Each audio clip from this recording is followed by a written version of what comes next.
이런 와중에 이제 속보가 나오는 기사들이 있어서 제가 좀 무슨 보니까 속보가 나왔죠? 네. 이 와중에 황교안 그 후보가 기자회견을 저희가 아까 4시에 방송 시작했는데 네. 열고 그 유이동 후보는 배신자고 단일화 기자회견 봤는데 야, 이거 뭐야? 알맹이도 반전인데, 지금? 진정성도 없다. 야, 이거 후보직 반전이다. 네, 후보직에 대반전이네. 사퇴해야 된다. 지금 이런 기자회견을 저희가 김남준 후보 인터뷰하는 도중에 지금 해서 야. 약간 또뭐 속보들이 막 쏟아져 나오고 있더라고요. 그래서 이게 뭔 소리야 이거 지금? 민주 진영뿐만 아니라 지금 저쪽 아니, 저기도 상황이 좋진 아니 않구나. 많은 분들이 네. 상수로 뒀던 게 자유혁신의 황교안과 그다음에 국민의힘 유이동은 반드시 합친다. 아니요, 저는 그렇게 이야기한 적 없어요. 이게 많은 분들이 그 예측을 좀 했는데 제 예상도 그러했는데 우리 변호사님 왜 그렇게 안 될 거라고 보셨어요? 그렇게 안 될 거니까요. 그러니까 왜 그렇게 이야기를 하냐면 황교안의 이해관계와 국민의힘의 이해관계도 한번 생각해봐야 된다는 거예요. 그러면 지금 장동혁 입장에서는 가장 관심이 있는 게 자기 당권인데 그렇겠죠. 황교안이 드롭을 해줬어. 그럼 뭔가를 해줘야 된단 말이에요. 그럼 황교안이 들어온다는 뜻이에요. 국민의힘에. 그게 과연 장동혁 입장에 좋을까? 그렇게 생각해 보면 황교안이 들어오거나 황교안과 뭔가 딜을 하는 걸 저는 장동혁이 방해할 거다라고 생각을 했고 황교안 입장에 저는 손해 볼 게 없다고 생각해요.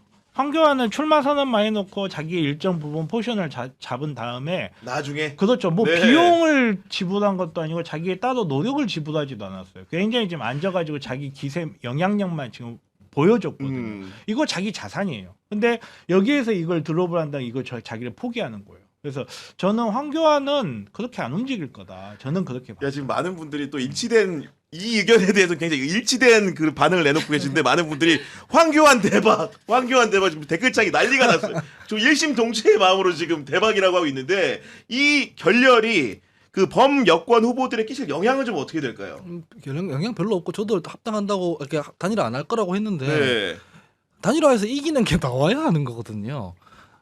보통 1등을 두고 2, 3등이 합쳐가지고 이길 때 그때 이제 하는 거잖아요. 근데 그게 없는 데이터가 없는데 어떻게 단일화를 하겠습니까, 사실은. 그래서 유이동 후보 입장에서는 황교안 후보가 드랍해주는 게 매우 절실했을 테지만 단일화를 할 동력이나 대의가 없잖아요. 야 웃기다 근데 이거 지금 왜냐면은 그 오늘 정청래 대표가 이제 방송에 출연을 하셔가지고 그 김용남 후보와 조국 후보의 단일화에 대해서 현실적으로 어렵게 됐다 이렇게 말을 했고 어제 이제 취재를 해보니까 양당 사무총장이 만났지만은 실제로는 이제 뭔가 단일화의 단자도 제대로 논의가 안 된 듯한 느낌이었던 거고 사실 지금 선거 목전에 앞두고 양당의 사무총장이 만나면은 그런 얘기를 하러 만나는 건데 그런 얘기가 이로도 없었다라는 것은 그만큼 뭔가 이제 감정의 골도 깊어진 상황이 아닌가 싶다는 생각이 드는 거고 정청래 대표는 또 뭐라고 말했냐면은 당원들도 이제 김용남을 지키자는 분들과 그렇지 않은 분들로 나뉘어 있다. 상당히 레디컬하게 맞붙어 있다. 그런데 김용남 후보는 이유와 어찌됐건 당대표 직위가 찍힌 공천 후보자이고 선관위에 후보 등록을 했지 않느냐. 그 얘기는 결국 민주당의 후보는 김용남이다. 이런 부분은 강조한 것 같아요. 뭐 당연히 그렇고요. 아니 지금 김용남 후보 뭐 그냥 있는 그대로 얘기하면 사퇴하라 뭐 이렇게 하는 이유가 그 대부업체 때문인 거잖아요. 사실은 그거를 전국혁신당에서는 대부업체 차명 운영 이렇게 표현을 하던데 네.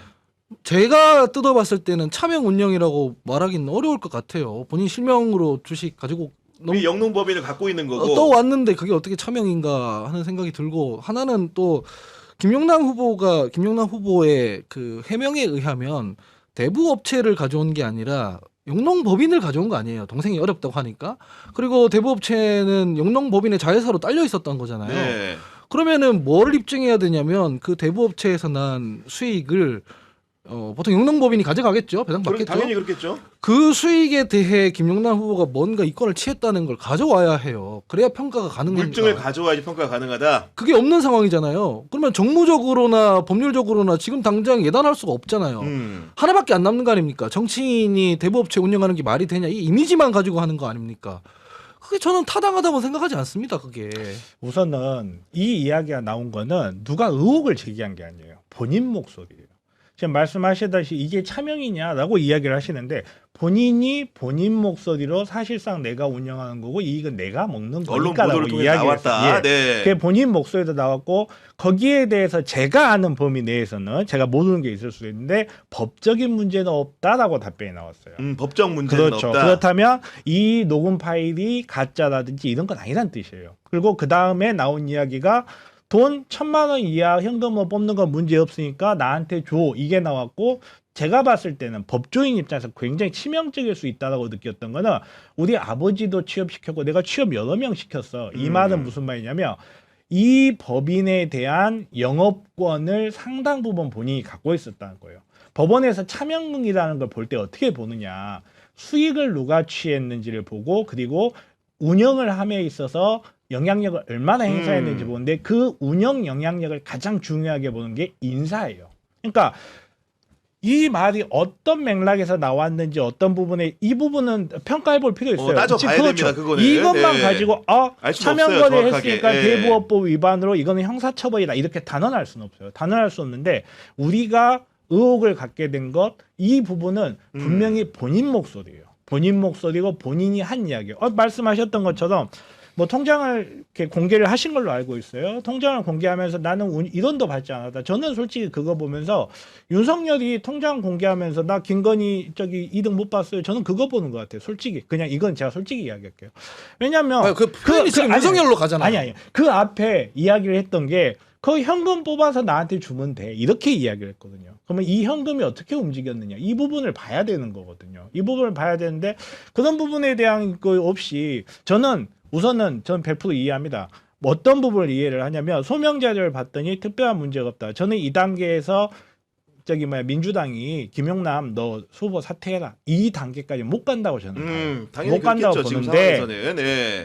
지금 현재 본인의 목소리에 의해서 나와 있는 의혹 이거는 풀어야죠. 아니 마이크 내려가면 온갖 얘기 다 해요. 저도 여기서 앵커도 그렇고 변호사님도 그렇고 다 해요. 근데 그거를 누가 여기 녹음기 딱 놓고 하잖아요. 박살나겠죠. 저는 아마. 그러니까 사석에서 무슨 얘기한 거랑 실제로 그러한 어떤 행위들을 입증하는 거랑 별개고 그렇잖아요. 조국 후보는 누구보다 뭐 검찰의 피해자이고 예단해가지고 압수수색하고 이런 거에 대해서 기소당하고 뭐 이랬던 거에 피해자라면서요. 근데 지금 당장 입증 못하는데 막 냄새를 피울 수 있는 몇 가지를 늘어놓고 너 사퇴해라. 넌 범죄자다 하는 게 타당합니까? 그래서 저는 거기서 더 나아가려면 본인들이 의혹을 제기하는 쪽에서 입증 책임 가지고 있는 거 아닙니까? 거기까진 가야 되는 거지. 네가 스스로 그때 그 말 했잖아. 사석에서 다 무슨 말이든 다 합니다. 송원석이 그랬어요. 더럽단 말 하고 나서 사석에서 무슨 말이든 할 수 있다고 했어요. 정치인한테 그거는 면죄부가 될 수 없어요. 정치인이 어떤 자리에서 내가 이야기를 했어. 근데 말씀하시는 것처럼 사석에서 개인적 차원에서 한 이야기일 수도 있어요. 네. 그러면 그 맥락을 저는 밝혀야 된다고 봐요. 내가 왜 그 이야기를 했고 그런 부분에서 이러이러한 부분이 있어서 그렇게 이야기했는데 그 부분은 좀 과장된 이야기 같다. 오해가 있었던 것 같다. 저는 이 정도는 해야 된다고 봐요. 근데 법적인 문제 없다라는 답변의 전부라면 저는 이거는 좀 심각한 문제가 있다. 자, 이렇게 볼 수밖에 없어요. 반론 드릴게요. 사석에서 김용남 후보가 5.18 문제를 폄훼하면서 더러워서 광주 안 간다라는 게 녹음 파일로 나왔다면 사석이라 하더라도 저는 후보직 사퇴하라 했을 겁니다. 이건 그 문제가 아닙니다. 송원석 아까도 윤석열 비유하고 송원석 비유하는데 이거는 본인이 어떤 그 5.18이나 광주나 이런 걸 폄훼하는 게 누군가 폭로한 게 아니라 본인의 사업과 관련해 가지고 의수되는 거 아니에요. 이거는 그 말만으로 되는 게 아니라 실제로 본인의 사업이에요? 그러니까 본인이 주식을 갖고 있는 그 영농법인에 법인에 대해서 그 말장난이시고 제가 봤을 때는 하여튼 거기에 대해서 실제로 차명으로 운영했고 취업을 했고 그러면 입증을 하시면 되는 문제라고 저는 봐요. 수사기관이 아니잖아요. 수사기관이라면 수사권을 동원해서 입증을 하는데 그래서 물어보는 거잖아요. 네. 이거 어떻게 된 거냐? 이런 녹음 파일이 나왔는데 이거 어떻게 된 거냐라고 물어봤는데 거기에 대한 답이 법적으로 문제 없다라면 이거는 과연 국민들이 어떻게 평가를 해야 되는가? 이 부분은 저는 이거는 답변을 해야 된다라고 생각하는 게 이전에도 여러 가지 의혹들이 있었는데 저 정말 이를 악물고 참았어요. 하면 안 된다라고 생각을 해서. 근데 그럼에도 불구하고 이 부분에 대해서는 좀 투명해야 된다고 생각하는 게 이재명 대통령님이 가장 중요하게 생각하는 문제 중에 하나가 이런 대부업체 관련된 문제예요. 어떤 분은 그런 이야기예요. 대부업이 불법이냐? 맞아요. 불법 아니에요. 설사 사채업이라 하더라도 불법은 아니에요. 근데 국민들이 서민적 이미지를 가진 정치인을 원하는 것은 서민의 편에 들 것이라는 기대예요.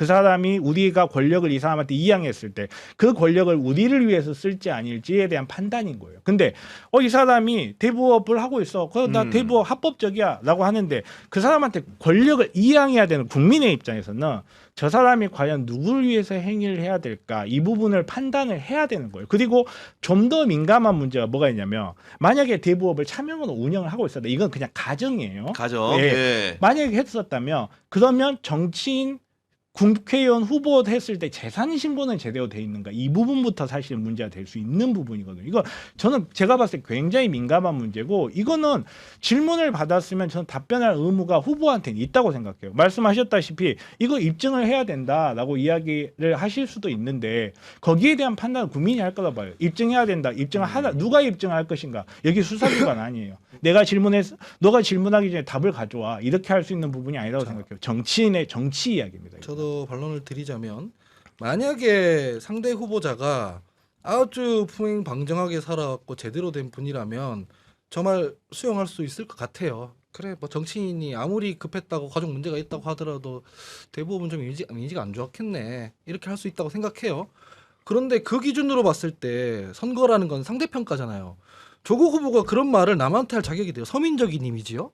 서민적인 분이 그러면은 그 자기 입시 비리와 관련된 그런 행위를 벌였으며 그렇잖아요. 서민적인 어떤 것과 정반대해서 특권을 누린 내로남불 위선 이미지에 쌓여있던 분이 조국 후보지 않습니까? 그리고 어제 TV 그 라디오 토론 보니까 본인이 이미 대법원 판결까지 받은 문제에 대해서 유희동 후보가 이거 사실관계 어떻게 되냐 확인해주니 대법원에서 말한 것과 나는 사실관계가 다르다고 다 빠져나가시면서 다른 후보 입장했을 때는 사실관계가 그만큼도 안 나온 것에 대해서 밝히라고 하고 본인부터 좀 똑바로 얘기를 하면 돼요. 문서를 위조했는지. 이재명 대통령님이요. 검사 사칭 방조도 됐을 때 이재명 대통령님께서 나는 억울한 부분이 있다라고 이야기하셨어요. 그럼 그것도 잘못된 겁니까? 아니 왜 이재명 대통령이 왜 그런지 모르겠네. 아니 똑같잖아요. 아니 똑같은 사안에 대해서 법원에서 확정 판결이 났어. 법원 확정 판결이 난 부분인데 나는 그 부분에 대해서 논쟁적이라고 생각한다라고 생각하는 건 이재명 대통령님도 네. 그런 적이 있고 아무리 법원에서 판결이 났다 하더라도 당사자 입장에서 억울할 수 있는 겁니다. 아니 언제부터 그러게 조희대 대법관에 대해서 아니 그러니까 신뢰가 두터워가지고 법원에서 판결 났고 검찰이 수사했으니까 이거는 결론 난 문제고 이거는 사실이다라고 판단하는 겁니다. 네. 이거는 변호사님 논쟁적이라고 봐야 되는 거예요. 변호사님 조희대 대법관 아니고 김명수 대법관 때 이미 수사가 된 거기 때문에 그걸 그렇게 진영 논리로 치환해서면 안 된다. 수사는 대법관이 하지 않아요. 검사가요. 수사. 아니 그러니까 그게 윤석열이었어요. 그게 재판이 진행되는 과정은 조희대 대법관이 아니라 김명수 대법관 시절이었죠. 그래서 그거는 그런 식으로 진영 논리를 더 씌워서 치환하면 안 된다고 생각하고 그 얘기를 수용한다 치면은 대법원 판결과도 사실관계가 다르고 논리가 뭐 무슨 나는 다른 입장을 말할 수 있다고 말씀하시는 분들이 수사도 안 되는 부분들에 대해서는 왜 이렇게 예단을 하는 얘기예요. 제 말씀은. 그러면 대법원 판단에 대해서 다른 소리를 못하면 아니 그 얘기가 아니라 아니 방금 전에 그렇게 말씀하셨어요. 아니 그게 아니라 대법원 네. 판결에 대해서도 사실관계에 대해서 억울한 부분이 있다는 거를 좀 양해해 달라고 하시는 분들이 대법원 판결도 안 난 분들이 억울하다고 하는 거에 대해서는 왜 그렇게 예단을 갖고 공격하냐 이 말을 이거 하는 거예요. 확인해 보자는 거 아니에요. 법원에서 판단이 나올 수도 있고 네. 안 나올 수도 있어요. 그리고 그 법원의 판단에 대해서 어떻게 판단할지는 또 다른 문제예요. 그러니까 네. 아예 이거는 판단조차 안 된 문제잖아요. 그러니까 예를 들어서 조국 우리 대표님에 관해서는 대법원에서 판단이 됐고 그 판단 부분에서 많은 사람들이 포스 앤 콘스를 갖고 있어요. 이런 부분은 좀 무리하겠다고 생각한다. 이런 부분은 잘못했지. 거기에 대해서 여러 부분이 있었고 그 부분 때문에 한때 서초동에 100만 명씩 모였던 시절도 있었어요. 속였죠.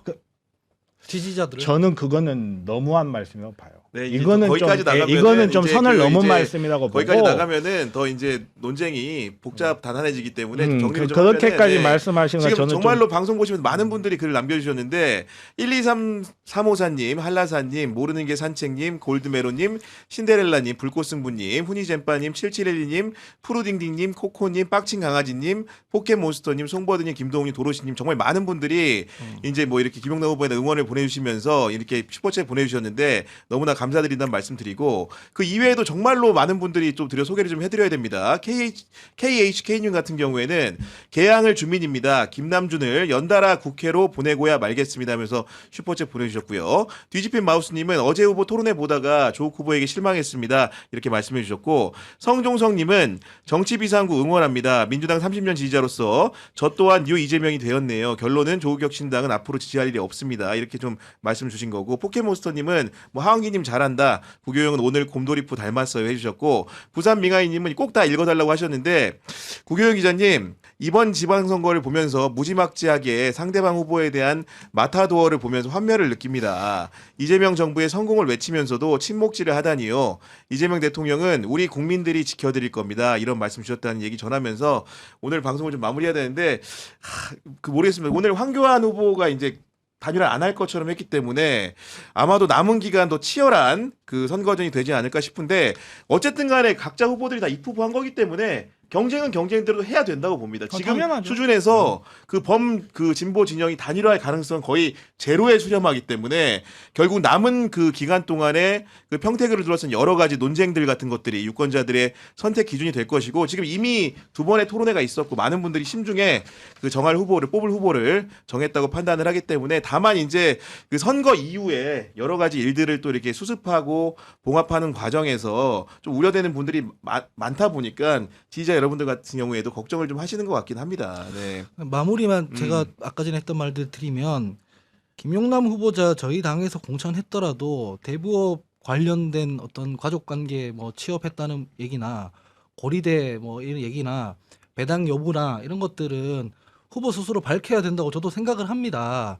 그렇지만 선거라는 건 상대평가인 것이고 상대 후보도 그와 관련해서 흠결이 있는데 그 흠결에 대해서 했을 때는 항상 수세적으로 나오고 사과 한마디 제가 봤을 때는 안 하고 있는데 너무 기울어진 채로 지금 평가를 하고 있다고 저는 봅니다. 김용남 후보가 무결하기 때문에 제가 이렇게 얘기하는 게 아닙니다.